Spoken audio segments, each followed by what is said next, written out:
Hi hello ನಮಸ್ಕಾರ, this is yours Karthik. ಎಂದಿನಂತೆ ನಿಮ್ಮ ಮುಂದೆ ಹಾಜರಾಗಿದ್ದೀನಿ ನಿಮ್ಮ ಕಾರ್ತಿಕ್ ಮೈಸೂರಿಂದ ಸ್ನೇಹಿತರೆ. Bidadi ಟೌನ್ಶಿಪ್ಪು. Called C D Shivu alias ಕರ್ನಾಟಕದ ಮುಖ್ಯಮಂತ್ರಿ, ಕರ್ನಾಟಕ ಸರ್ಕಾರ ಯಾಕೋ ಹಠನ ಬಿಡ್ತಾ ಇಲ್ಲ ಅಂತ ಅನಿಸುತ್ತೆ. ಆದರೆ ಅಲ್ಲಿ ಕೆಲವೊಂದು ಸ್ವಾರಸ್ಯಕರ ಘಟನೆಗಳನ್ನ ನಿಮಗೆ ಹೇಳೋದಕ್ಕೆ ಇಷ್ಟಪಡ್ತೀನಿ. ಸರ್ಕಾರ ಬಿಡದಿ ಟೌನ್ಶಿಪ್ನ ಇದು ಮಾಡ್ತಾಯಿದೆ. ಎಂತೆಂಥ ಸ್ವಾರಸ್ಯಕರ ಘಟನೆಗಳು ಅಂತ ಅಂದರೆ, ಕೆಲವು ರೈತರುಗಳು ಬಂದು ನನಗೆ ಹೆಣ್ಣು ಸಿಗ್ತಾಯಿಲ್ಲ, ಇನ್ನೊಂದು ಸಿಗ್ತಾಯಿಲ್ಲ ಅಂತ ಹೇಳ್ತವೆ. ಅಯ್ಯೋ ಬಡತವ, ನಿಮ್ಗೆ ಎಷ್ಟು ಜನ ಹೆಣ್ಮಕ್ಳು ಬೇಕು ಬನ್ನಿ. ಆದರೆ ನೀವು ರಿಕ್ವೈರ್ಮೆಂಟ್ಗಳು ಇಟ್ಕೊಂಡಿರ್ತೀರಲ್ಲ, ನಮ್ಮವಳು ಹಿಂಗೆ ಇರಬೇಕು, ಇಷ್ಟು ಆಸ್ತಿವಂತರಾಗಬೇಕು, ಅಷ್ಟು ಆಸ್ತಿವಂತರು ಇರಬೇಕು, ಆ ಥರದಕ್ಕೆಲ್ಲ ಹೆಣ್ಮಕ್ಳುಗಳನ್ನ, ಒಳ್ಳೆ ಹೆಣ್ಮಕ್ಳುಗಳನ್ನ ಹುಡ್ಕೊಡ್ತೀವಿ ಬನ್ನಿ. ಇನ್ನು ಕೆಲವ್ರು ಹೇಳ್ತಾರೆ ಬಿಡದಿ ಟೌನ್ಶಿಪ್ ಮಾಡೋದ್ರಿಂದ ಭಾಳ ಇಂಡಸ್ಟ್ರಿಗಳು ಬರುತ್ತೆ, ಹೆಲ್ಪ್ ಆಗುತ್ತೆ. ಅವು ಯಾವ ಒಂಥರ ಈ ಅವರೆಕಾಳಲ್ಲಿ ಹುಳುಗಳಿದ್ದಂಗೆ ಅಲ್ಲ. ಅವ್ರ ಜಮೀನು ಅವ್ರು ಏನಾರ ಕೊಟ್ಕೊಳ್ಳಪ್ಪ, ನನಗೆ we don't have any objection. ಆದರೆ ಹೇಳೋದಕ್ಕೂ ಸುಳ್ಳು ಹೇಳೋದಕ್ಕೂ ಇನ್ನೊಂದಕ್ಕೂ ಮಿತಿ ಇರಬೇಕು. ಸ್ನೇಹಿತರೆ, ಎಷ್ಟು ಅಂದರೆ ಯಾವ್ಯಾವ ವರ್ಗಗಳು ಇದು ಮಾಡ್ತವೆ ಅಂದರೆ, ಜಮೀನಿಲ್ಲಿದ್ದು ಬೇರೆ ಎಲ್ಲೋ ಇದ್ದರೆ ಅವರೊಂದು ವರ್ಗ, ಕೊಟ್ಬಿಡೋಣ ಬಿಡಪ್ಪ, ನಮಗಿಲ್ಲೇ ದುಡ್ಡು ಬರುತ್ತೆ, ಇಲ್ಲೆಲ್ಲೋ ಇರೋ ಕಡೆ ಏನೋ ಒಂದು ಮಾಡೋಣ ಅಂತ ಕೆಲವ್ರು ಇರ್ತಾರೆ. ಕೆಲವರು ಈ ಜಮೀನು ಯಾವಾಗಲೋ ಮಾಡಿ ಏನೋ ಮಾಡಿ ಅವಶ್ಯಕತೆ ಇಲ್ಲದೆ ಇರೋರು ಮಾಡ್ಬೋದು. ಆದರೆ ಇವೆಲ್ಲ ಹೆಂಗೆ ಅಂದರೆ, ಇದೊಂಥರ ಟಾಂಟ್ ಮಾಡ್ದಂಗೆ, ಅಥವಾ ಏನಂತಾರೆ, ಇದೊಂಥರ ರೊಚ್ಚಿಗೆ ಎಬ್ಬಿಸ್ದಂಗೆ. ಇನ್ನು ಕೆಲವು ಹೇಳ್ತವೆ ಇಲ್ಲಿ ಎಲ್ಲ ಬರಡು ಭೂಮಿ ಅದಿದೆ ಇದಿದೆ, ಹಂಗಾಗಿ ಇದನ್ನು ಮಾಡಲಿ ಬಿಡಿ, ಏನಂತೆ ತೊಂದರೆ ಅಂತ. ನಾನು ಹೇಳೋದಿಷ್ಟೇ, ಏನಪ್ಪ ಎಲ್ಲಿವರೆಗೆ ನೀವು ಮಾಡಿ ಲೇಔಟ್ಗಳು ಮಾಡಿ ಆ್ಯಂಡ್ ದೆನ್ ಈಗೇನಿದು ಇದು ಟೌನ್ಶಿಪ್ ಮಾಡಿ, ಇನ್ನೊಂದು ಮಾಡಿ, ಮತ್ತೊಂದು ಮಾಡಿ, ಎಲ್ಲಿವರೆಗೆ ನೀವು ಜನಗಳಿಗೆ ಹೊಟ್ಟೆಗೆ ಅನ್ನ ತಿಂತೀರೋ, ಸಿಮೆಂಟ್ ತಿಂತೀರೋ, ಮನೆ ತಿಂತೀರೋ, ಚಿನ್ನ ತಿಂತೀರೋ?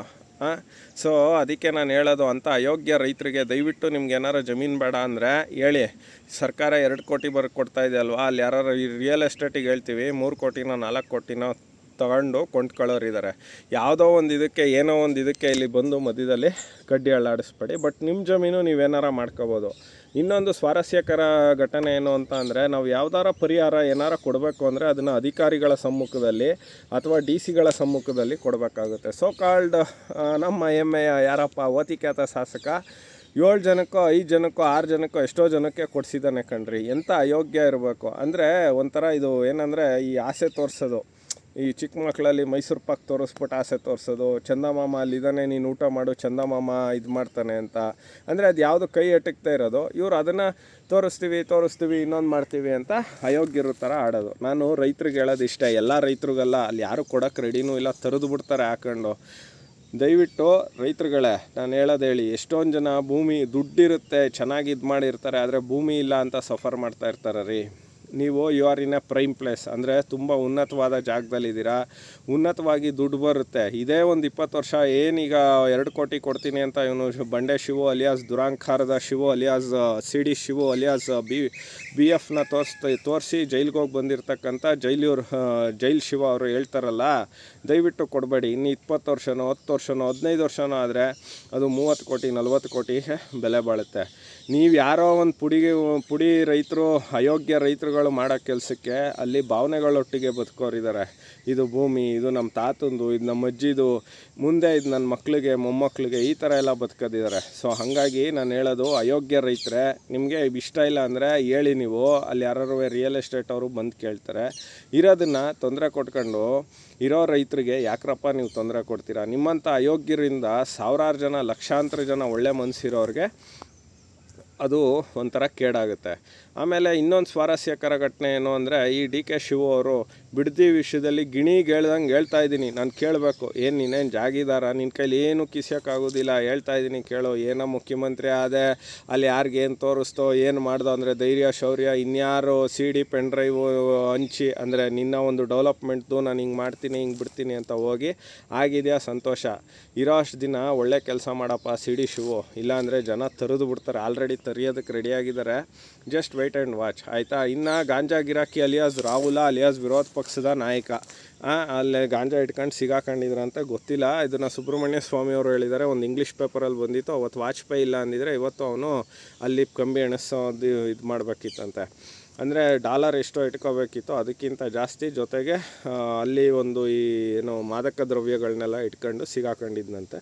ಸೊ ವಾಜಪೇಯಿ ಅವರು ಅವಾಗ ವಿದೇಶಾಂಗ ಇವ್ರ ಎಲ್ಲ ಕನ್ಸಲ್ಟ್ ಮಾಡಿ ಅವನ್ನ ಸೇಫಾಗಿ ಕರ್ಕೊಂಡು ಅದಕ್ಕೆ ಸೊ ಅವನ್ನ ಅವಾಗಿಂದ ಗಾಂಜಾ ಗಿರಾಕಿ. ಈ ವಿಷಯ ಅವ್ನಿಗೋಗಿದೆಯಂತೆ, ಅವನು ನಿಲ್ಲಿಸೋದಕ್ಕೆ ಹೇಳಿದ್ದಾನೆ ಅಂತ ನಮ್ಮ ಮೆಂಟಲ್ ಲಕ್ಷ್ಮಣ್ ಒಂದು ಫೋನ್ ಕಾಲಲ್ಲಿ ಹೇಳಿದ್ದಾರೆ. ಯಾಕ್ರಿ ಬೇಕು ನಿಮಗೆ ಇಷ್ಟೊಂದು ವಿರೋಧ ಇದ್ದು ನಾನು ಕಡ್ದು ಕಟ್ಟೆ ಹಾಕ್ತೀನಿ ಮಾಡೇ ಆಯ್ತಪ್ಪ. 7,500 ಎಕರೆಯಲ್ಲಿ ಪ್ರಿಯಾಂಕಾ ಖರ್ಗೆ ಹೇಳ್ತಾನಲ್ಲ 6,000 ಎಕರೆ ಕೊಡೋಕೆ ರೆಡಿ ಇದ್ದಾರೆ ಅಂತ. ನೀನು 6,000 ಎಕರೆನ ತಗೋ ಆಯಿತು, 1,500 ಎಕರೆನ ಬಿಟ್ಬಿಡು.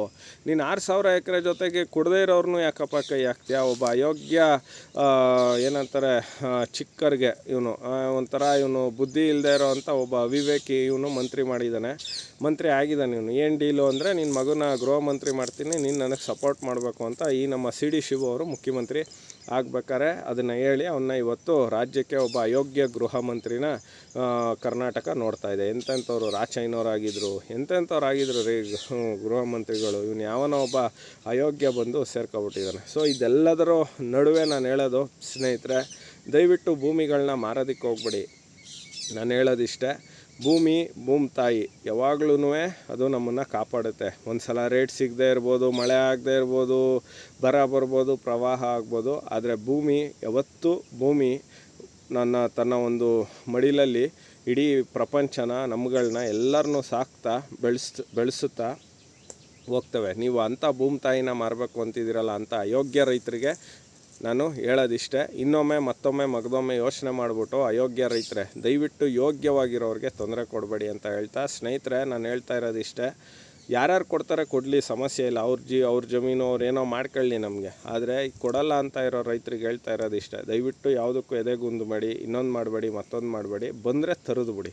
ಸೊ ಸ್ನೇಹಿತರೆ, ಇದಾಗಿತ್ತು ಈ ಹೊತ್ತಿನ ವಿಶೇಷ. As usual it's yours Karthik. ಸೋಮವಾರ ಶಿವ ಎಲ್ಲರಿಗೂ ಒಳ್ಳೇದು ಮಾಡಲಿ ಅಂತ ಹೇಳ್ತಾ ಮುಗಿಸ್ತಾ ಇದ್ದೀನಿ. ನಮಸ್ಕಾರ.